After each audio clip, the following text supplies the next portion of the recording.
The golden chandeliers of the Whitman mansion sparkled across the marble floor as guests in designer suits.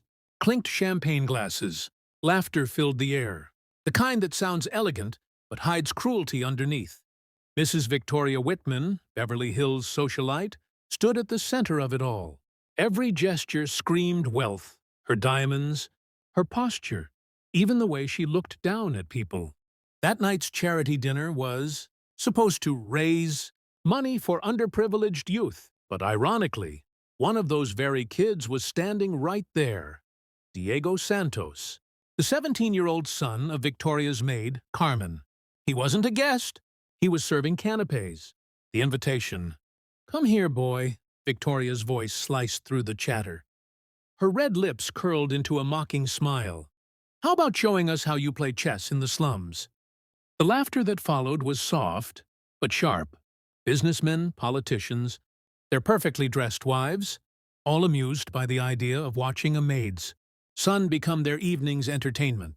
Carmen froze, clutching the silver tray so tightly her knuckles turned white. 20 years she had worked in that house, scrubbing floors, polishing silver, cooking food she could never afford herself, and now she had to watch her boss use her son as a joke. Diego looked up, eyes calm, unreadable. He'd learned early that silence speaks louder than anger. "Of course, Mrs. Whitman," he said, voice steady. "It would be my pleasure." The setup.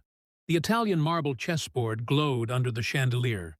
Each piece was handcrafted, expensive enough to pay Carmen's rent for months. Victoria sat down gracefully, motioning for Diego to take the opposite seat. "I always play white, dear. It's tradition," she said smugly. Diego nodded, aligning his black pieces perfectly in the center of each square. A small act of quiet discipline. Some of the guests exchanged looks. There was something unsettling about how calm he was. "The game begins." Victoria opened with confidence. "Pawn to e4, she said dramatically. "A classic opening. Learned it at Harvard." "C5, Diego replied without hesitation, "the Sicilian defense." A ripple of surprise passed through the room. That was not the move of a beginner. Victoria blinked, but kept her smile. "Oh, impressive. He's memorized something from the internet." Congresswoman Jennifer Mills, seated nearby, leaned forward. "This might be interesting," she whispered. Move after move, Diego played with lightning speed, every piece landing exactly where it belonged. Victoria hesitated longer with each turn. Her arrogance began to crumble under quiet precision. As he moved his knight, Diego's mind drifted back 8 years. He was 9 when he found a torn chessbook in a library trash bin. The cover was half gone, pages yellowed, but to him, it was treasure. He'd hidden it in his backpack, teaching himself each move by candlelight, while his mother cleaned houses late into the night. When electricity was cut off, he'd draw chessboards on paper and replay the great games of Kasparov, Fischer, and Carlsen. Carmen never understood why he was so obsessed, until one night he told her, "I want to play like the rich kids do, Mom, so one day they'll have to respect us." Back to the game. "Knight to f3, Victoria announced, her tone less confident now. She was following a basic pattern, one she barely remembered. Diego countered instantly, his moves forming an invisible symphony. Knight to c6, bishop to g7. Every response faster, sharper, smarter. Hamilton, the owner of 3 luxury hotel chains, leaned toward his wife. "Victoria," he whispered nervously. "The boy's setting up a dragon variation." "A what?" She frowned. "It's a grandmaster strategy," he replied. "He knows what he's doing." Victoria brushed it off, though her fingers trembled slightly as she picked up her next piece. The turning point. The laughter in the room began to fade. The air thickened with tension. Each time Victoria tried to attack, Diego already had an answer waiting. Carmen watched from the corner, eyes glistening with tears, pride mixed with fear.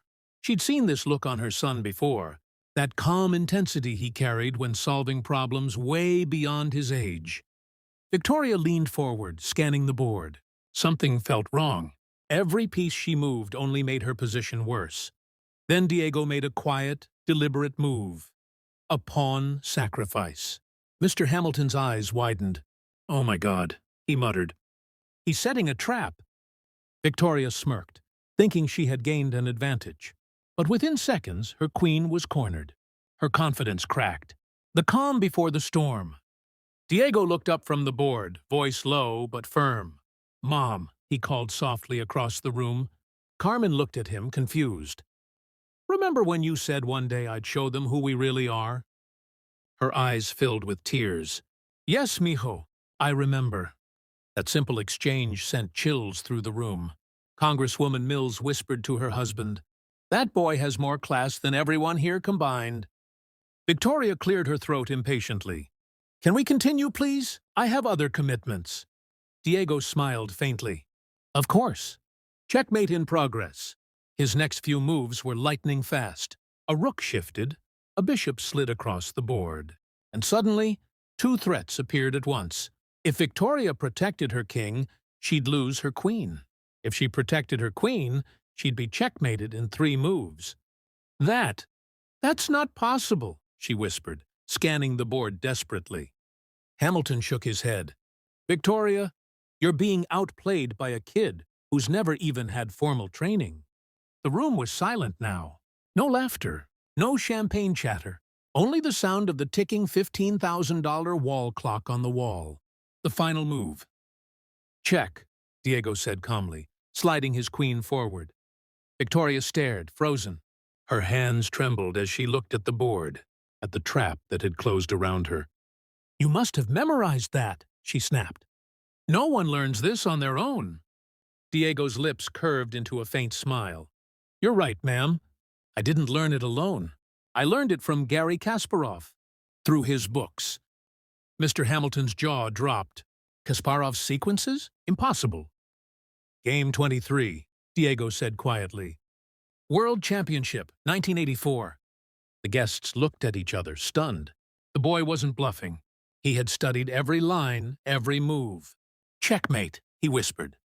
Victoria's king toppled over with a faint clink. Her world and her pride shattered with it. The truth revealed. For a long moment, no one spoke. Then Carmen stepped forward, voice shaking but firm. "My son woke up at 5 every morning to study before school. He walked 6 miles to the library because we couldn't afford internet. When our lights were cut off, he studied by candlelight. No one dared interrupt her, not even Victoria." Diego looked at his mother with quiet love. And something deeper. The dignity of someone who had nothing handed to him, yet earned everything. Victoria finally muttered, "That was luck. It had to be." The confrontation.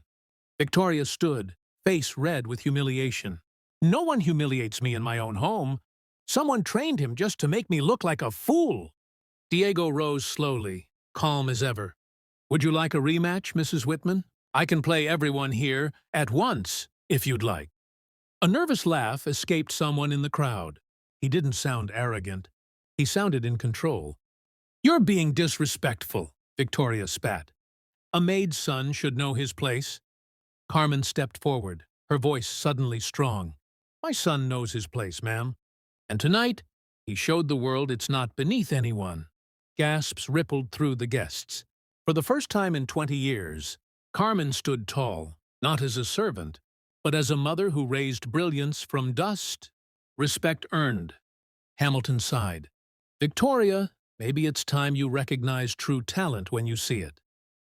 Congresswoman Mills pocketed her phone. "Diego, how old are you?" 17, he replied. "And how long have you been playing seriously?" 8 years, ma'am." She nodded slowly. "Well, I know a few universities that would love to meet a mind like yours." Victoria's lips parted, but no words came. For once, she had nothing to say. Diego quietly began resetting the chessboard, aligning every piece as carefully as he had before. "Thank you for the game, Mrs. Whitman," he said softly. "It was educational." Then he turned to his mother. "Mom, can we go? I have school tomorrow." Carmen nodded, untied her apron, and walked beside him toward the door.